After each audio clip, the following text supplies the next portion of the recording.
So it seems like we're getting new Nintendo Switch 2 rumors in bunches at this point because there's been a rush of information coming from overseas sources when it comes to accessory manufacturers and things like that. So things do seem to be progressing pretty steadily if you believe some of the rumors and just the natural course of these things. We know that Nintendo is getting ready for the Nintendo Switch 2 reveal and launch probably sometime in the second half of 2024 when it comes to the reveal of this system and then a launch in 2025. There even are some new reports that the system could even launch in the second half of 2024. So things are moving along with the people that are putting together this system or have a hand in the system. Some things are starting to leak here and there, but we don't know what's actually 100% because it's all rumor and Nintendo has not announced anything. But I wanted to go over some new information when it comes to the Nintendo Switch 2 and my favorite video game developer, what they want to do in the future. You guys are going to want to hear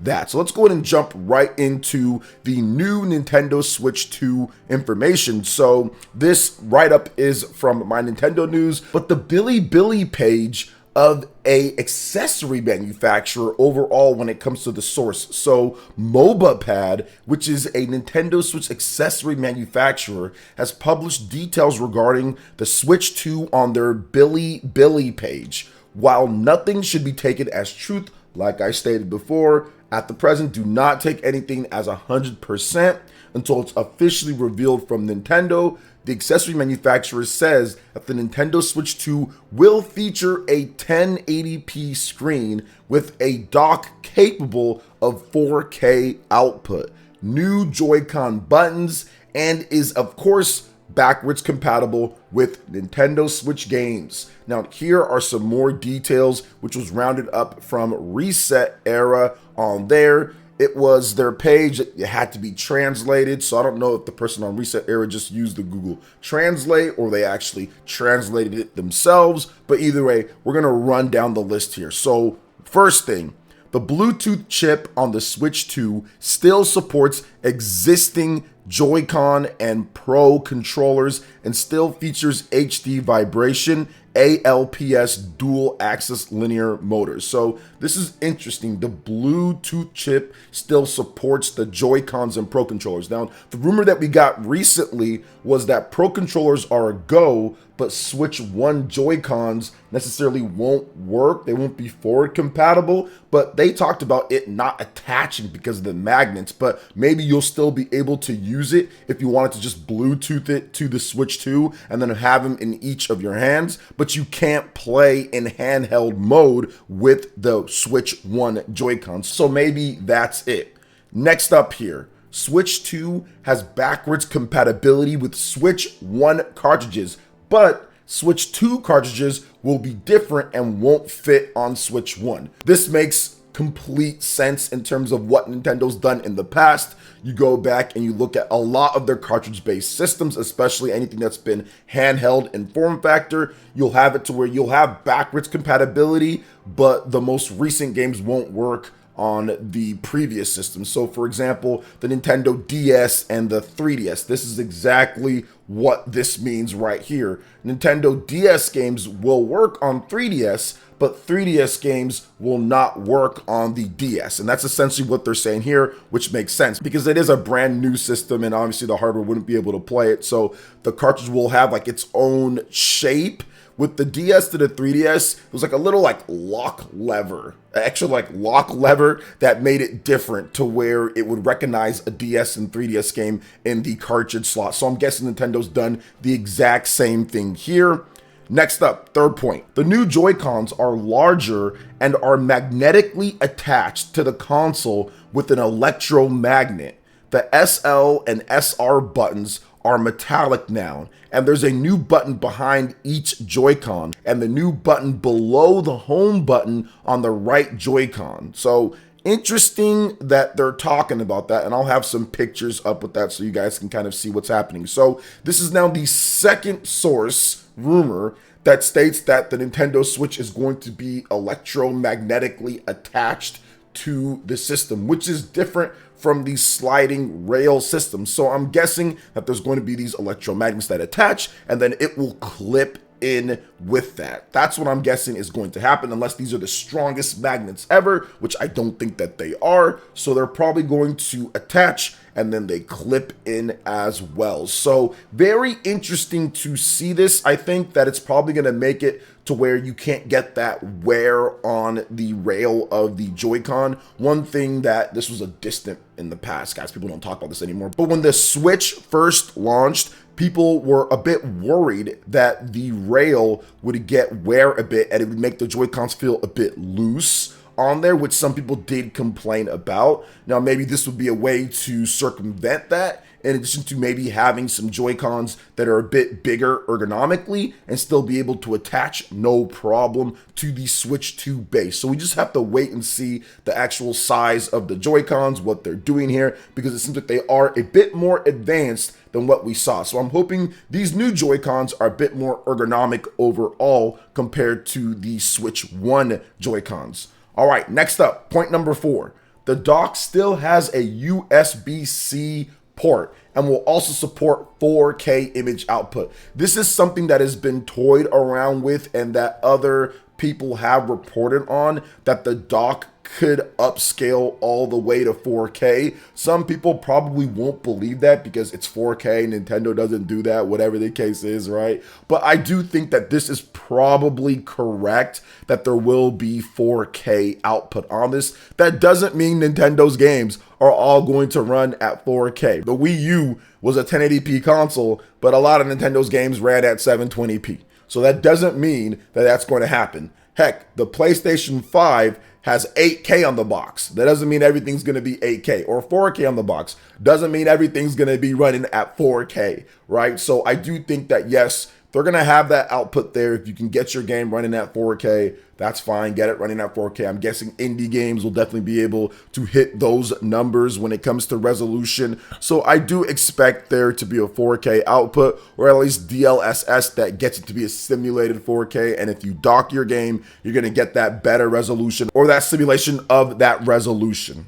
All right, next up, point number 5 here. The new kickstand also has a damping bracket on the back for improved angle adjustment. So this is something that I guess is a nice feature. I don't use the kickstand much, or really at all. If I'm playing in portable mode, I'm definitely holding it myself. But I guess if you're still trying to play where there's 2 people looking, or maybe even more, you put the kickstand up and then you're going to be able to have everybody watch and play. So I know some people use that. I just don't know how used it is. But Nintendo did improve the kickstand from the Nintendo Switch to the Nintendo Switch OLED. It's much better to where it's not just a small little flimsy kickstand. It's now like a whole back where you can like adjust it more. So it seems like they've even improved from the Nintendo Switch OLED here. Not something that's too crazy, but at the same time, a welcome adjustment.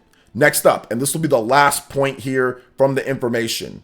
The screen is bigger, up to 8 inches, and the resolution is upgraded to 1080p. Okay, OJ in here, post-editing. I do want to add this in because as I was going through this video, Pyoro actually made a comment on this exact same story with the Nintendo Switch 2 saying this: to those sending me this via DM, it appears that this info has been divulged to some manufacturers and Nintendo influencers in China for a while. Such info has been mentioned in some private discussions, while my main source can't verify it. And then he has another tweet saying, I mean, such info has been mentioned in some private discussions before this report. So take that, be it what you will. Now, on with the video. Now, this is something that I got so many questions on my stream. Are they going to do a 1080p screen? How big is the screen size going to be? Now, up to 8 inches. Now, in comparison, guys,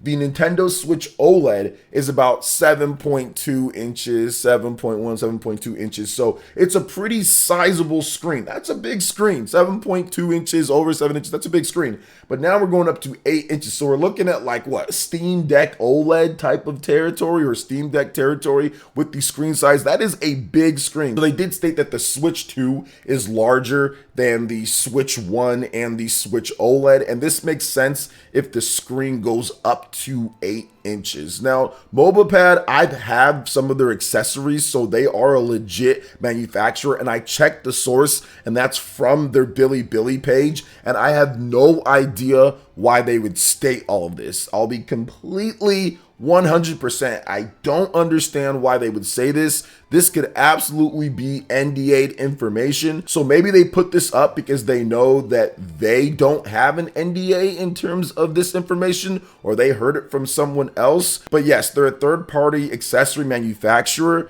But at the same time, I mean, I'm not sure if it's a good idea if this information is correct to be saying it like this. However, we have had some leaks come out from other accessory manufacturers. It's starting to happen now. And another thing that I have to bring up with this is that the Nintendo Switch Lite actually leaked the back of the Nintendo Switch, the form factor of it being smaller. There was a case and nobody thought it was actually real. People thought that it was fake, but it ended up being real. So I'm not saying that all of this is 100%, but MobilePad does make Nintendo Switch accessories. I have one of their controllers and it's okay. It's not necessarily a terrible controller. It's an okay controller.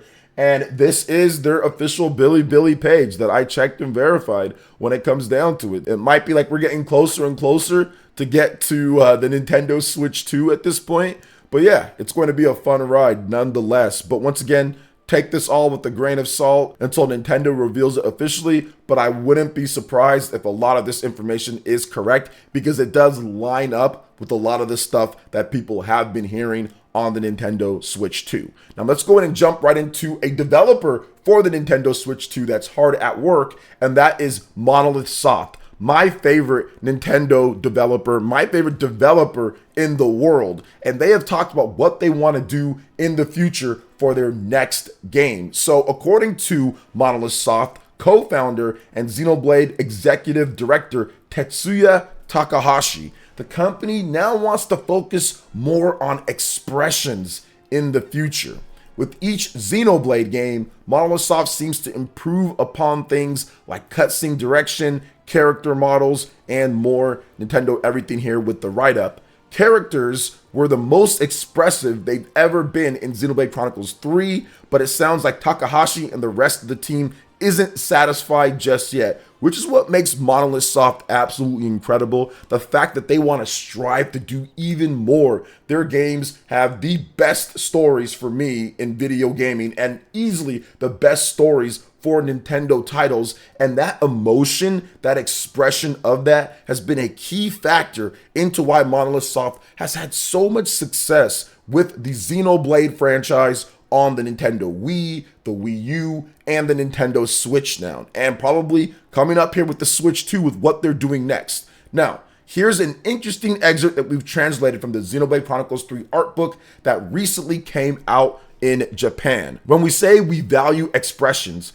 we've always considered them to be important and would like to treat them even more importantly in the future.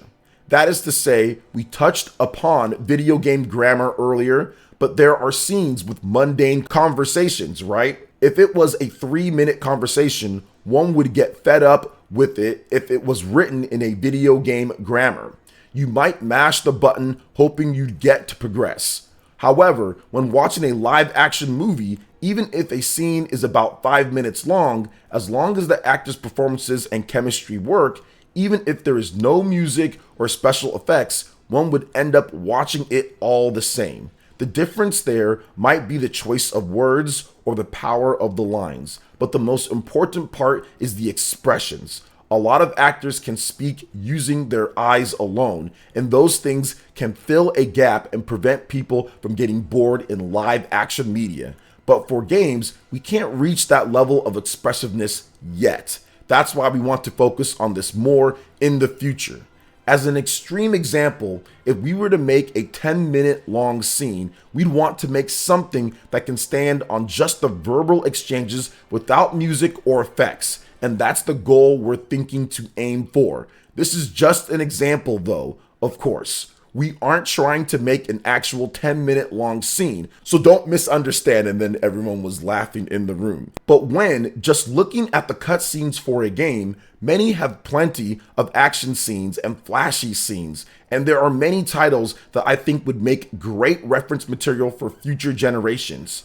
But when it comes to people and people's exchange of words and emotions, there is a tendency towards their action, while the showcasing of their silent parts are still mostly stuck in the realm of video game grammar. So I would like Monolith Soft could reach that first. So I completely understand what he's talking about here, because even in their own games, there's times when there's just idle chit chat and whatever that I just want to get through it, right? Just want to get through that. So what they want to do for the futures, they want to make sure that their cutscenes, that their dialogue not only is very meaningful overall, but it shows that expression to keep people hooked into their games, to convey the emotions that they're trying to do. And they got better and better as the technology got better and better, from the Wii to the Wii U to the Nintendo Switch. So I expect Monolith Soft's next game to be an absolute expressiveness explosion when it comes down to it, because you saw that with Xenoblade Chronicles 3. There's certain scenes with N and the scenes with Neo and Noah, how they are. The very end of Xenoblade Chronicles 3, Future Redeemed,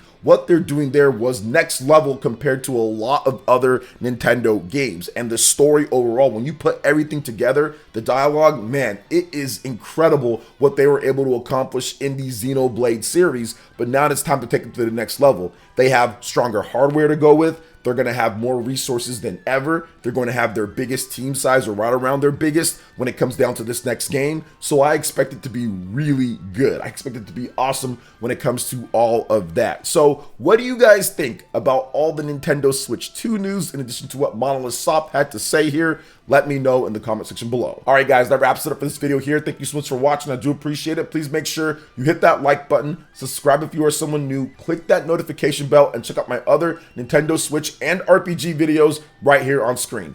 Thanks for watching, and we'll catch you guys for the next one. Peace.